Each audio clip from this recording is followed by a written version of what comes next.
Welcome to Humane Experience. My name's Haley. I'm Kylie. And today we're going to be doing a Thanksgiving special. So we both have been having a lot of different feelings leading up to this holiday and a lot of interesting discussions that we've been having. So we decided to just do an episode on it. I know it's a different day than we usually were going to be posting on Saturdays, but today we just wanted to put it out on Thanksgiving. And we wanted to start by going over some of the history of Thanksgiving, because I think it's something that gets glazed over a lot. You know, when we're taught about Thanksgiving in school, it's what's in the textbooks is what's been repeated by the colonizers and the pilgrims and everything like that. The winners tell history, right? My dad says that history is his story. Mm-hmm.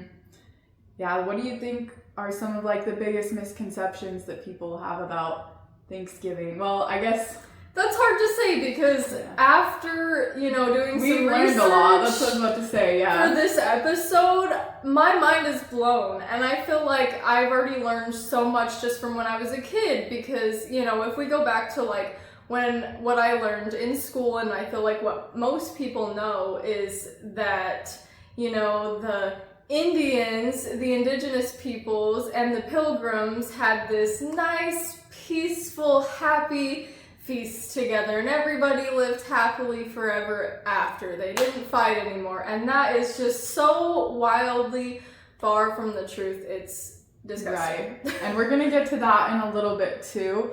But to start off, I just want to read a quick piece from an article that I found. I think it had some good information. So this was from the Holocaust Museum in Houston. And I'll just read this short bit. It says, when European settlers arrived in the Americas, historians estimate there were over 10 million Native Americans living there. By 1900, their estimated population was under 300,000.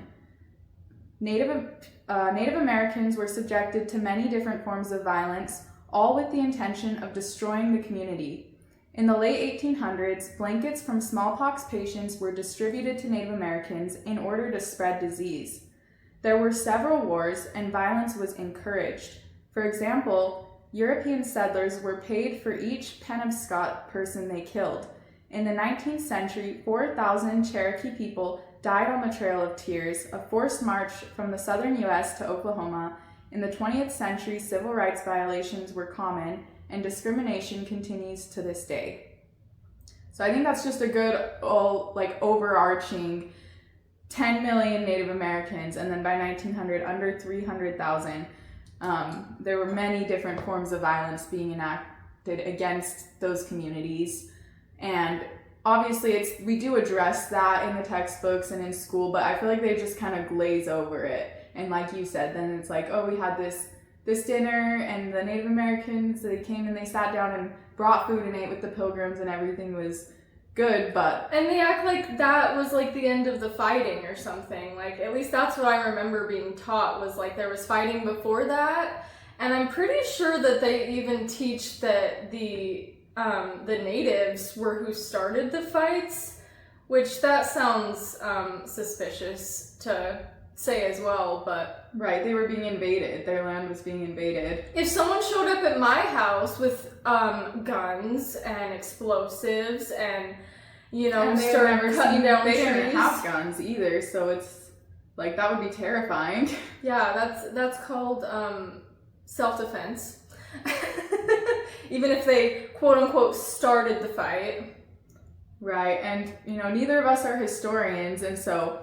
Leading up to this episode, I was like, I feel way out of my depth with this. Like, it's outside of either of our perspectives of anything we've experienced. I was so worried and nervous about, talking about this because I'm like, I'm not educated in this, but I'm passionate about it. We both are really passionate, and we understand how important it is to talk about it. So we started doing research, and then I happened to come across or meet someone who is really educated in history, has done a lot of research, and who also grew up on a Navajo reservation. And he had a lot of interesting things to say.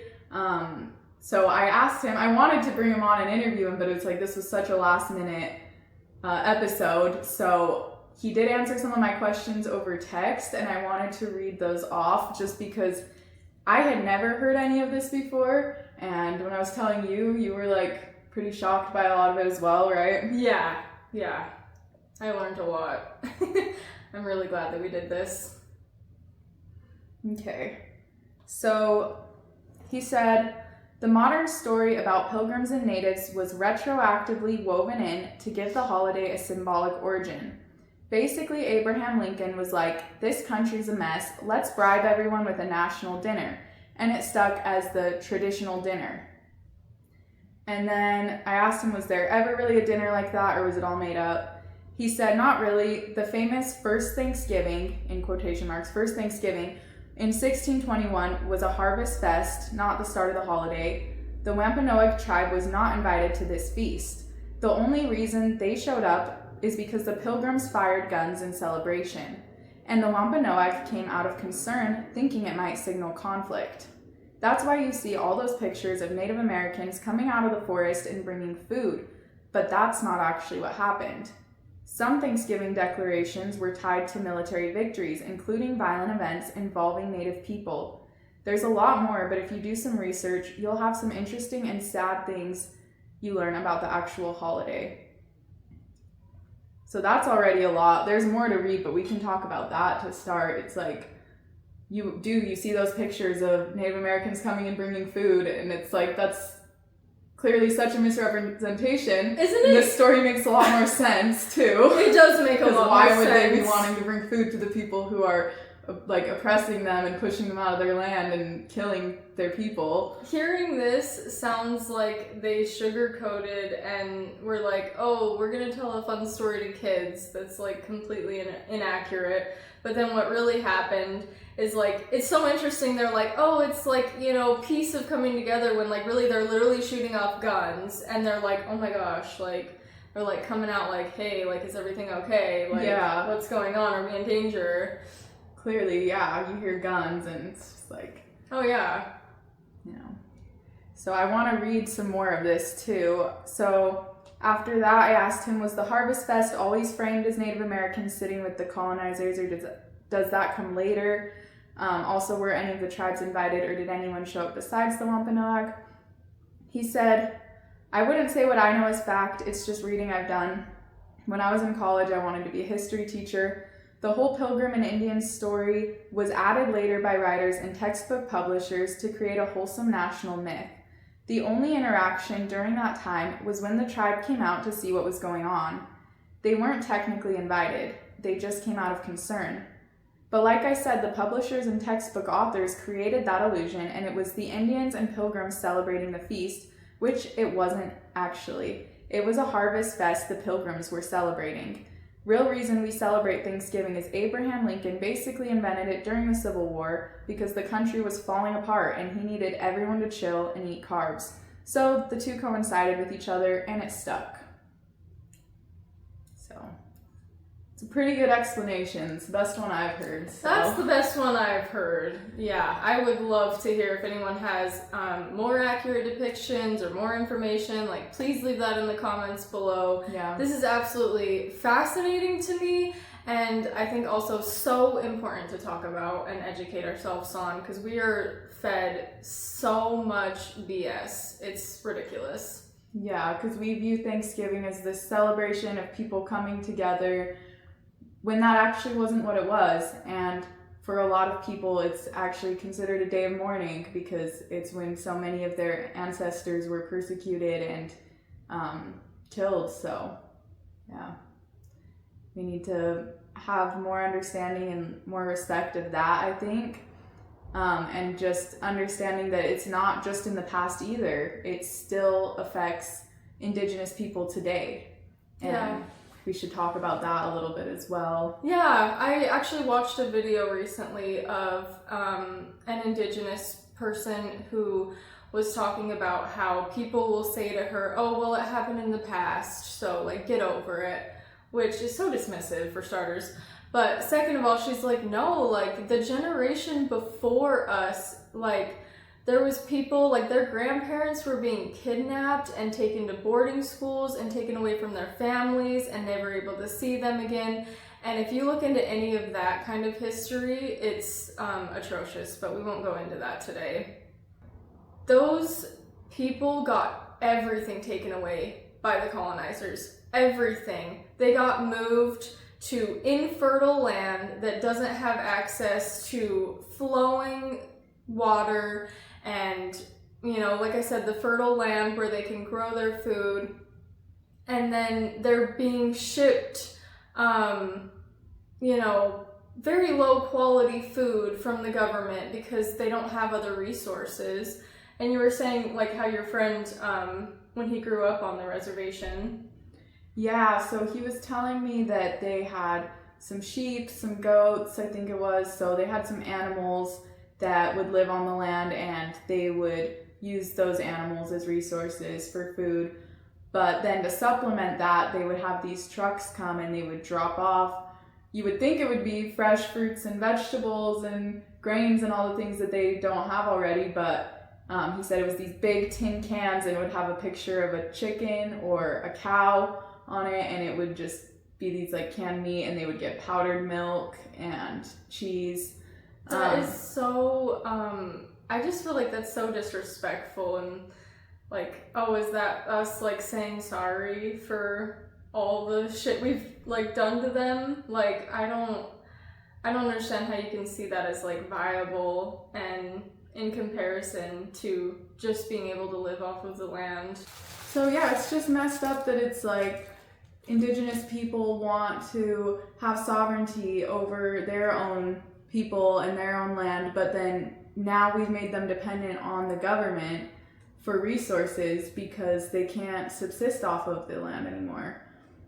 Yeah, so like I remember like the first time I ever heard like a negative stigma about indigenous people on reservations. Someone called them lazy drunks, and that was so infuriating to hear about, considering everything that's been taken from them and the situation that they're in because of colonizers. And like they're so disconnected from their traditions. Yeah, that's the thing. It's like there are issues in reservations with alcohol addiction and drug addiction and all these different things, but instead of pointing a finger and being like, oh, they're lazy drunks, like, or making mean stigmas, we should be looking at the fact that people are struggling with their mental health because their quality of life is not good. Yeah, it's a result of a problem, not cause of a problem, you know? Mm-hmm. Yeah, so I think it's good that we're addressing that stigma and going into that a little bit. And then I also just want to say I think this would be a good time to bring up that veganism is a privilege, and it's a privilege that a lot of people have, but it's not a privilege that's available to everyone. So, you know, when we're telling people to go vegan, we're not talking about people who they don't have that choice, where, you know, you might be living on a reservation and your only way to feed your family is by killing animals. And obviously the way that it's done is a lot differently than how we do things in most of the US. You know, they're animals, they're living off the land, and they're closer to the process and acknowledging what actually happens, whereas most Americans would just get a burger from a drive-thru and they're not even thinking about the fact that an animal's life was taken for that. Yeah, absolutely. I think it's important to emphasize that just because there are rare situations where they don't have the privilege to be vegan doesn't mean that most people don't have that privilege. Like, we shouldn't justify continuing cruel actions because there's a small minority of people who can't choose. Right, because a lot of people will say like, oh, well, there's people who live in tribes and they don't have access to be vegan, so therefore I'm not going to be vegan. And it's coming from someone who totally has that privilege, has that access, because you don't need to be rich to be vegan. Like, I'm not rich and I've been vegan for years now, so. Yeah, I've been vegan for 5.5 years. I've been a single mom the whole time and living on food stamps.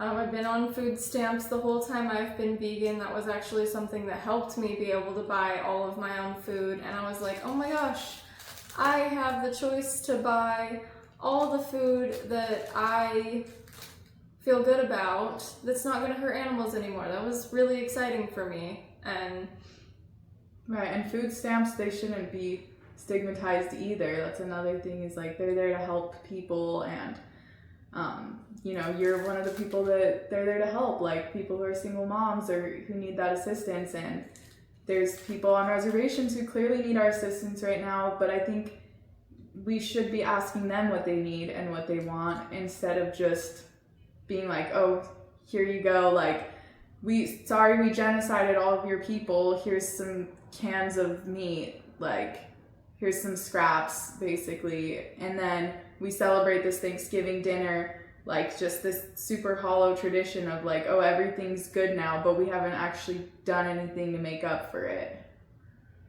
And it's messed up. And then it's like, we're celebrating a genocide with more genocide, because every year 46 million turkeys are slaughtered for Thanksgiving. Yeah, and before we talk about that too much, like, I want to emphasize that, like, there is ways that we can help indigenous peoples.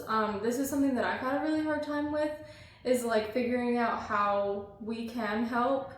And we're gonna link some sources below, not only like for how to help, but also like some more information, because we don't know that much. Like, I learned a lot for this podcast, and I still feel like we're just expressing such a small like bit of it, you know? And so, like, educate yourselves, do what we can to help, because this is a huge problem that is still a problem today. People are still suffering the consequences of this horrible genocide that happened a long time ago. Think about that number, 46 million. My brain actually can't comprehend how many that is, and that is how many turkeys are killed just in the US every single year for Thanksgiving, just for Thanksgiving. That is so many lives taken for a holiday that's supposed to be about peace. So it started with killing people, and then we're killing turkeys. That is so much death. That is so much cruelty. And why do we choose to celebrate these times where we're coming together with our family, or whatever the tradition has become? Why are we celebrating it around a dead body? And we're all taking part in eating the corpse, and like this weird ritual that's like so normal to us because we're used to it. But if we were looking back 100 years from now, when nobody's killing animals the way that we kill and eat animals as food now, they would just look at it like crazy, like a cult, you know? Yeah, absolutely. Like, that is a massive amount of animals that are being killed. And like, even if you don't understand, like, you know, the aspect of not killing animals, like, hopefully you can be open-minded to it. But also, it's like, why are we celebrating a genocide and then killing other beings too? Like, it's just so much death. Yeah, it's so much violence, and it's unnecessary, because we can have vegan Thanksgivings where we don't have to kill animals, and we can eat all the same foods. You can still have mashed potatoes and gravy, and you can make a roast. Like, there's so many different things you can do vegan where you don't have to slaughter an animal. And can we just talk about how gross it is too? It's like disgusting. Preparing the body, and yeah, like, they take out the guts, and then you're left with this big gaping hole. I'm pretty sure they just enlarge their already existing one hole that they have, the cloaca, that's just like the chicken's one hole that they have, that eggs, poop, and pee come out of. And then you're making like stuffing to shove into there, and like, is that not bestiality too? Like, totally. You're like fisting an animal's like up their, guess not their anus, their poop, pee, and egg hole, and you're taking all the guts out, which if you were a carnivore, that would be the first thing that you go for, is the guts. But we're like, ew, that's too nasty. Like, I can eat the flesh and the corpse, but not the the guts inside, and so you shove it full of plants and like bread and like actual food, and Actual food. you put it in the corpse, and then you slather it in oil, slap the oil on it, and throw it in the oven, and then everyone eats the body. It's so gross how many like sexual innuendos there are about turkeys. Like, there's so many jokes on shows and everything. Like, anywhere you go, like, people make sexual innuendos about it, and like, that's someone's body, someone's dead body. That's so gross. So like, Right. It's bestiality and necrophilia. Right. And then people are eating it with their family. That sounds so culty. Like, we joke about being vegan as a cult, but I really feel like I left a cult. Yeah. Not consuming dead animals as a tradition anymore. Like, sacrificing someone. Yeah. That sounds like a satanic ritual. It's the carnism cult. That's what we left. That's what we were taught. Mm-hmm. And that's what we untaught ourselves, and because we're on the outside perspective now, we can look at it and see how crazy it is. Mm-hmm. Whereas everyone who's still in it, it's like, this is just a tradition, it's just a holiday. But think about what you're actually celebrating and how you're celebrating it. And in Thanksgiving, a lot of times we talk about being grateful, giving thanks. But when it comes to being thankful, it's usually because someone has given you something of their own free will. And when it comes to taking the lives of animals, these turkeys didn't give us permission to breed them or to slaughter them for our holiday. And so you can't be thankful for food that was actually someone's life taken from them. Yeah, I like to call it thanks-taking or thanks-killing. Yeah, I like your point too about the objectification, because it's like, as women, like, we all understand what it feels like to be objectified and like only like seen for our bodies that way. And it's like, we're doing that to animals on such a crazy scale that you're just putting their body in the middle of a dinner plate, and you're doing whatever you want with it and just defiling them in any way. That gave me chills. And it's just like, what are we teaching our children by saying it's okay to treat others however you want, and to like objectify them and like humiliate them in this way? Like, maybe that's a weird word, but it's like, would you want that done to you, or would that be absolutely humiliating? Taking my life, stripping me naked, shoving my hole full of stuffing and putting me on the middle of a table, like my dead body with my head cut off. Like, we that's have to think horrifying about to these think things, about. because if you're going to commit those actions against other people, you have to be able to put yourself in their shoes. Yeah, because just because we look different doesn't mean that we should be treating them disrespectfully. Right, they're still living, conscious, sentient beings who feel pain, and when you put living, conscious, sentient beings in situations where their freedom is stripped away from them and they're kept in confinement and subjected every day to just being violated, how would that make you feel? They have feelings too. And we're somehow able to recognize that with cats and dogs and animals that we're around. But then when it comes to other animals, it's like, oh, they're so different from us. I don't relate. I can't empathize with them.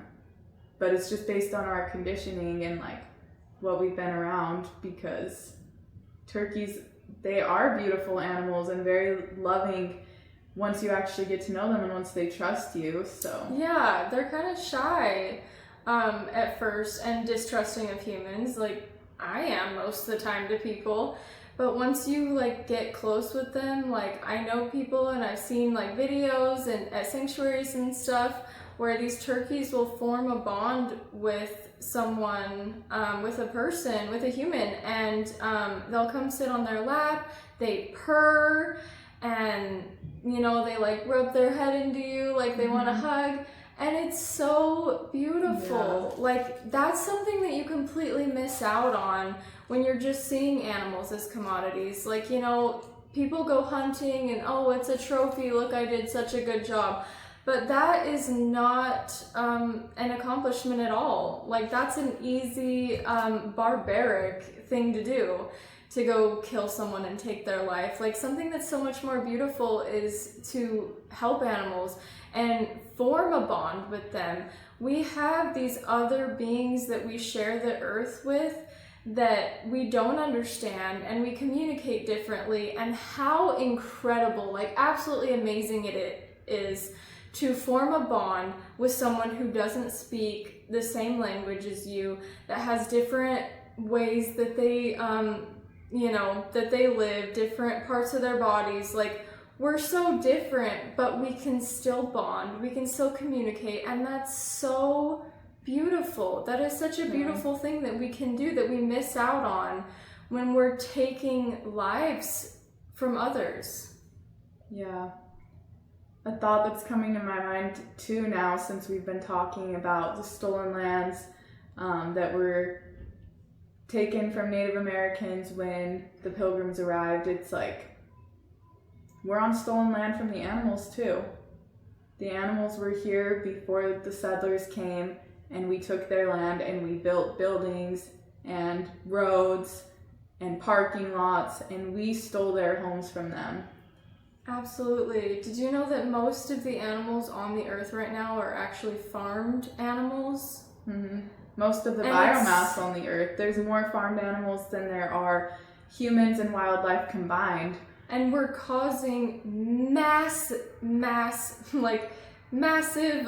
extinction of wildlife because of farming animals. It's actually less than 4% of the biomass is wild animals. Like, every year we're seeing so many animals that are going extinct, and the main cause of that is animal farming. Yeah, I heard somewhere too that every day a species goes extinct in the ocean that hasn't even been discovered yet. Wow. Because there are so many undiscovered species, but we're destroying the earth at such a rapid rate that we'll never even discover them. So that's just an estimate, obviously, like based on our extinction rates, but it's crazy to think about it like that. It's like there's so much life and so many different forms of life out there that we don't understand, that we're disconnected with, and it's like, how are we going to start being able to understand other species of animals when we can't even give them basic respect? How do we consider ourselves more intelligent when we're literally killing our host, the earth, and killing everything around us? Like, we are so destructive and a virus, and we consider ourselves more intelligent. I think that is ludicrous. We are not more intelligent just because we have put together tools. We're inventive, but we lack foresight. Exactly. Mm-hmm. And we don't understand symbiosis, like we don't understand working together. So how can we call ourselves intelligent when we're not doing things that are the best for everyone? We're doing things based on what we think is the best for us in that moment. The human species in general. They're always like, what's gonna make things easier in this moment? But the most intelligent solutions are ones that benefit everybody, because the best solutions do benefit everybody, and people think they're not out there. People think there always has to be someone losing out or tipping the other way, but it doesn't have to be like that. See, that's the amazing thing about being vegan, is like, you're not hurting animals. It's better for the environment. It's better for your own health. It's, like, to go in the environment a little bit, like the amount of water it takes to make the food and grow it and everything is significantly less. You should look up the percentages. It's crazy. It's a crazy difference. It's actually like mind-blowing. Yeah. Also in a way I can't perceive. Like, or if you prefer documentaries, Cowspiracy does a good job of putting into perspective how resource-intensive animal farming really is and how it's destroying our environment. I think that's still on Netflix. It used to be on Netflix, so you can check out Netflix for that. And then we should also talk a little bit about other options, alternative options for Thanksgiving, because we're going to be doing a vegan Thanksgiving on Saturday, so that's exciting. We have vegans coming, we have non-vegans coming, and they're all going to try all the delicious foods that we make. And I know last year we went and we visited an animal rescue on Thanksgiving, and that was really cool. We actually ended up seeing some turkeys there. Yeah, it was really exciting because Haley and I were really bummed before we went, like just thinking about all the turkeys and just how sad Thanksgiving is.